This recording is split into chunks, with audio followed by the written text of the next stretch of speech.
કુકરમાં નાખી દીધું તેલ એકદમ સરસ ગરમ થવા માંડ્યું। ત્યારબાદ નાખી હિંગ, ત્યારબાદ નાખી ઝીણી સુધારેલી ડુંગળીને એકદમ સરસ કરી લીધી મિક્સ। હવે લઈ લીધા મસાલામાં હળદર પાવડર, ધાણા જીરું પાવડર, નમક સ્વાદ અનુસાર, તીખાસ માટે લાલ મરચું પાવડર, કલર માટે કાશ્મીરી લાલ મરચું પાવડર અને લીલા ધાણા અને લસણની બનાવી નાખી પેસ્ટ।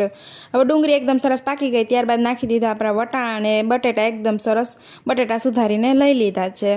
હવે બધા જ મસાલા એકદમ સરસ નાખીને કરી લીધા મિક્સ। મસાલા એકદમ સરસ પાકવા માંડ્યા ત્યારબાદ નાખી દીધું ઝીણું સુધારેલું ટમેટું। હવે ટમેટું નાખીને એકદમ સરસ કરી લીધું મિક્સ। ટમેટું આપણું નરમ થવા માંડ્યું છે અને પેસ્ટ પણ આપણી એકદમ સરસ પાકી ગઈ છે। ત્યારબાદ નાખી દીધું પાણી। તમારે જેટલું રસાવાળું કરવું હોય એટલું પાણી તમે નાખી શકો છો। તો 2 જ સીટીમાં આપણું શાક છે એકદમ સ્વાદિષ્ટ તૈયાર, રસાવાળું વટાણા બટેટાનું શાક। ઝીણી સુધારેલી ધાણા ભાજી નાખીને કરીએ સર્વ।